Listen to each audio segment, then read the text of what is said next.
अगर आप गूगल पे टाइप करो डोंट डू सिप, तो आपको सिर्फ एक दो नहीं, सैकड़ों आर्टिकल्स मिल जाएंगे, 100 से ज्यादा वीडियोस मिल जाएंगी, जो पूरी शिद्दत के साथ आपको कन्विंस करने की कोशिश करेंगी कि सिप बिल्कुल बेकार है, इसमें पैसे डूब जाते हैं, म्यूचुअल फंड सबसे बड़ा लीगल स्कैम है, रिटेल इन्वेस्टर हमेशा फंस जाता है। और मजेदार बात यह है, अगर आप उसी गूगल पे सिर्फ दो वर्ड्स बदल दो और टाइप करो हाउ टू डू सिप, तो वही गूगल, वही इंटरनेट, वही तथाकथित एक्सपर्ट्स आपसे कहेंगे SIP is the best way to build wealth. Long term में सिप अनबीटेबल है। सिप से बेटर कोई सिस्टम नहीं। अब यहाँ कंफ्यूजन होना बिल्कुल नेचुरल है। एक ही चीज के बारे में दो बिल्कुल ऑपोजिट आंसर्स। इसलिए सवाल बहुत सिंपल है, सच क्या है? सिप करें या सिप ना करें? और अगर करें तो कैसे करें? आज इस वीडियो में ना मैं कोई ओपिनियन देने वाला हूं, ना कोई मोटिवेशन स्पीच देने वाला हूं, ना ही ये बोलूंगा कि बस ट्रस्ट रखो सब ठीक हो जाएगा। सिर्फ डेटा बोलेगा, सिर्फ लॉजिक काम करेगा और सिप के वो सैच सामने आएंगे जो ना सिप बेचने वाले बताते हैं और ना ही सिप को गाली देने वाले। वीडियो को एंड तक जरूर देखना, क्योंकि अगर आपने बीच में छोड़ दिया तो पिक्चर आधी ही समझ में आएगी। और अगर आप एंड तक टिके रहे तो मैं गारंटी के साथ कह सकता हूं, आप स्क्रीन बंद करते वक्त यही कहेंगे, वाह, आज कुछ सॉलिड, प्रैक्टिकल और काम का सुना। पार्ट 1, सिप का डेटा क्या बोलता है? सबसे पहले हम ओपिनियन नहीं, डेटा देखते हैं, क्योंकि मार्केट में जो ज्यादा चिल्लाता है वो सही नहीं होता, और जो सही होता है वो ज्यादातर डेटा में छुपा होता है। ये जो आप स्क्रीन पर डेटा देख रहे हैं, ये है Nifty 50 SIP returns as of November 2025, मतलब बिल्कुल लेटेस्ट और अपडेटेड डेटा। अब जरा ध्यान से समझिए, अगर आपने निफ्टी 50 में रेगुलर तरीके से सिप की होती, 1 साल में 17.2%, 3 साल में 14.2%, 5 साल में 14.0%, 7 साल में 15.6%, 10 साल में 14.8%, 15 साल में 13.8%। यह सिर्फ कोई एक फंड नहीं है, ये पूरा इंडियन स्टॉक मार्केट का थर्मोमीटर है, मतलब पूरे मार्केट का एवरेज बिहेवियर। अब चलिए एक और ब्रॉडर इंडेक्स देखते हैं, निफ्टी 500। इसमें सिर्फ बड़ी कंपनियां नहीं, बल्कि लार्ज कैप, मिड कैप और स्मॉल कैप तीनों शामिल होती हैं।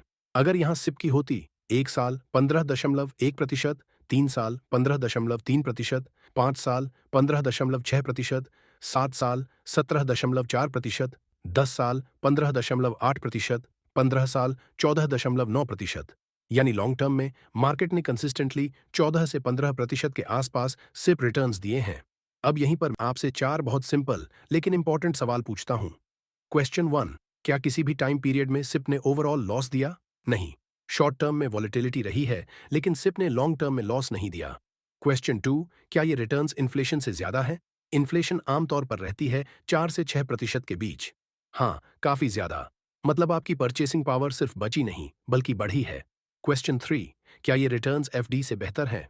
एफडी आजकल देती है 6 से 7%, ऑलमोस्ट डबल रिटर्न्स, बिना एक्स्ट्रा मेहनत के। क्वेश्चन 4, इन रिटर्न्स के लिए आपको क्या करना पड़ा? डेली ट्रेडिंग करनी पड़ी, रोज चार्ट्स देखने पड़े, न्यूज से डरना पड़ा, किसी एक्सपर्ट के पीछे भागना पड़ा? बस एक चीज, डिसिप्लिन। हर महीने सिप, चाहे मार्केट ऊपर जाए या नीचे आए। और एक बहुत जरूरी बात याद रखिए, म्यूचुअल फंड्स SEBI रेगुलेटेड होते हैं। ये कोई जुगाड़, स्कीम या लॉटरी सिस्टम नहीं है। तो जब डेटा इतना साफ बोल रहा है, जब नंबर्स खुद गवाही दे रहे हैं, तो फिर लोग क्यों कहते हैं मेरी सिप फेल हो गई? यहीं से शुरू होती है सिप की असली सच्चाई, जिसके बारे में आगे हम डिटेल में बात करेंगे। पार्ट 2, लोगों की सिप क्यों फेल होती है? सच कड़वा है, लेकिन सुनना बहुत जरूरी है। सिप ज्यादातर इसलिए फेल नहीं होती क्योंकि मार्केट खराब होती है। सिप इसलिए फेल होती है क्योंकि इंसान गलत तरीके से सिप करता है। लोग सिप को समझते ही गलत हैं। कॉमन मिस्टेक्स देखिए, सिर्फ 3 से 6 महीने का रिटर्न देखना, भाई अभी तक पैसा नहीं बढ़ा, मार्केट गिरा, न्यूज आई, मार्केट क्रैश, रिसेशन आ रहा है, और तुरंत सिप बंद। रैंडम यूट्यूब वीडियो देख के कोई थीमेटिक फंड उठा लिया, EV fund, defence fund, next multibagger fund. कोई गोल नहीं, बस इसलिए सिप क्योंकि सब बोल रहे हैं सिप करनी चाहिए। Patience zero. SIP long term का गेम है और लोग शॉर्ट टर्म माइंडसेट लेकर आते हैं और फिर 1 से 2 साल बाद बोलते हैं, देखा सिप स्कैम है, म्यूचुअल फंड में पैसा डूब गया। यहां एक बात क्लियर समझ लो, सिप गलत नहीं होती, तरीका गलत होता है। सिप को लोग ATM समझ लेते हैं, जब चाहा पैसा निकाल लो, जब मार्केट गिरी तो भाग जाओ। अब मैं आपको बताता हूं सिप करने का सही तरीका, बिल्कुल बेसिक से, step by step. Part 3, SIP का फाउंडेशन, अमाउंट कैसे तय करें? सिप का सबसे बड़ा बेस होता है अमाउंट का डिसीजन, और यहीं पर 90% लोग गलती करते हैं। एक सिंपल एग्जांपल लेते हैं। मान लीजिए आपकी मंथली इनकम 1 लाख रुपए, मंथली खर्चा 70,000 रुपये बच गया, 30,000 रुपये। अब यहीं पर लोग बोल देते हैं, चलो 30,000 रुपये की सिप शुरू कर देते हैं। सबसे बड़ी गलती। अब असली सवाल ये नहीं है, मैं कितनी सिप कर सकता हूँ। असली सवाल ये है, इसमें से मैं कितने का कमिटमेंट ले सकता हूँ। कमिटमेंट का मतलब समझिए, मार्केट क्रैश हो जाए, पोर्टफोलियो रेड में चला जाए, जॉब में प्रॉब्लम आ जाए, सैलरी डिले हो, कोरोना जैसा कोई क्राइसिस आ जाए, तब भी सिप बंद न करनी पड़े। अगर आप मेंटली बोल सकते हो, हाँ, चाहे कुछ भी हो जाए, मैं इस अमाउंट की सिप नहीं तोड़ूंगा। मान लीजिए, आप ऑनेस्ट होकर बोलते हो, मैं 20,000 रुपये का कमिटमेंट ले सकता हूँ। बस, वही आपकी एक्चुअल सिप अमाउंट है। 30,000 रुपये नहीं, 25,000 रुपये भी नहीं, सिर्फ वही जो आप स्ट्रेस में भी कंटिन्यू कर पाओ। और याद रखिए, ये एक पावरफुल लाइन। सिप अमाउंट वो नहीं होती जो आप कर सकते हो, सिप अमाउंट वो होती है जो आप छोड़ नहीं सकते। इसी फाउंडेशन पर आगे का पूरा सिप स्ट्रक्चर खड़ा होता है। और अगर फाउंडेशन ही वीक हो तो बेस्ट फंड भी आपको रिजल्ट नहीं दे पाएगा। पार्ट 4, गोल के बिना सिप अंधी गोली है। अब आते हैं गोल्स पर। एक सिंपल सच समझिए, गोल के बिना सिप ऐसे है जैसे अंधेरे में तीर चला देना। लग भी सकता है और बिल्कुल मिस भी हो सकता है। हर नॉर्मल इंडियन के मोस्टली 3 मेजर गोल्स होते हैं। 1 बच्चों की पढ़ाई, 2 अपना घर, 3 रिटायरमेंट। अब एग्जाम्पल से समझते हैं। मान लीजिए आपके बच्चे की हायर एजुकेशन 10 साल बाद चाहिए। आज की कॉस्ट 10 लाख रुपए। अब एक चीज जो लोग इग्नोर कर देते हैं, इन्फ्लेशन। इन्फ्लेशन मान लो 5%, मतलब चीजों के दाम हर साल धीरे धीरे बढ़ते रहेंगे। 10 साल बाद वही 10 लाख रुपए की पढ़ाई लगभग हो जाएगी 16.3 लाख रुपए। अब यहां पर लोग बोलते हैं, चलो सिप कैलकुलेटर यूज कर लेते हैं। सिप कैलकुलेटर में डालते हैं, सिप 8,000 रुपए प्रति month, time 10 years, expected return 12%।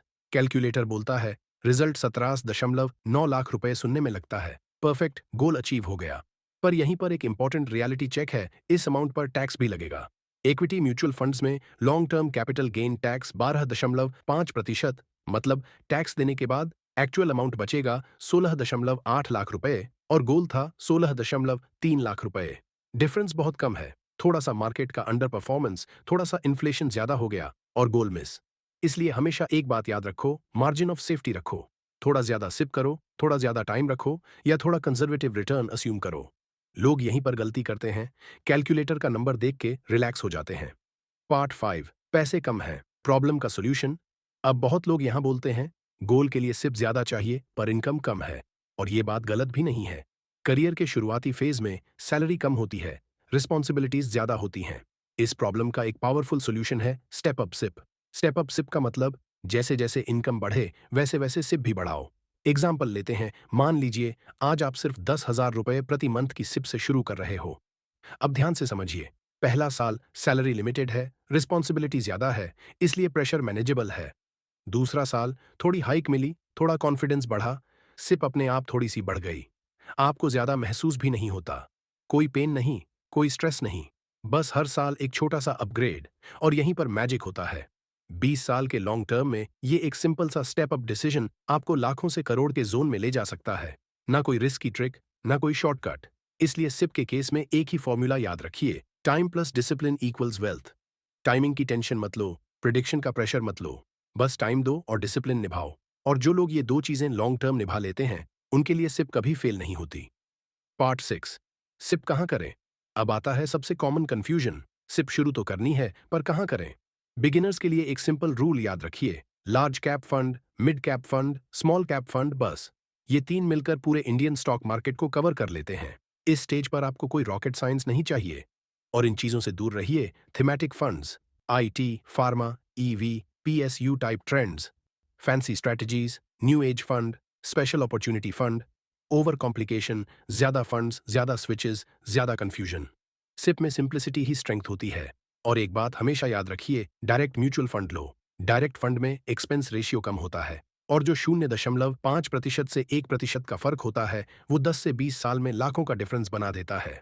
Long term में छोटी सेविंग्स बहुत बड़ा इंपैक्ट करती है। फंड सिलेक्ट करते वक्त सिर्फ ये चीजें देखिए, कम से कम 8 से 10 साल का ट्रैक रिकॉर्ड, मार्केट के हर फेज में कंसिस्टेंसी, स्ट्रैटेजी सिंपल और समझने लायक हो। अगर फंड मैनेजर का लॉजिक आप समझ ही नहीं पा रहे, तो फंड लेने का कोई मतलब नहीं।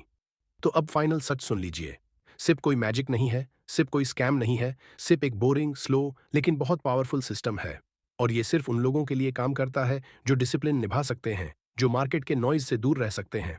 अगर आप सही अमाउंट, सही गोल और सही पेशेंस के साथ सिप करते हो, पैसा बनना ऑलमोस्ट इनएविटेबल हो जाता है। कोई गारंटी नहीं, पर प्रोबेबिलिटी आपके फेवर में होती है। अगर वीडियो से एक भी चीज सीखी हो तो लाइक जरूर करना और ऐसे ही data plus logic based videos के लिए चैनल को सब्सक्राइब करना। मिलते हैं नेक्स्ट वीडियो में। तब तक याद रखिए, वेल्थ जल्दी नहीं, सही तरीके से बनती है।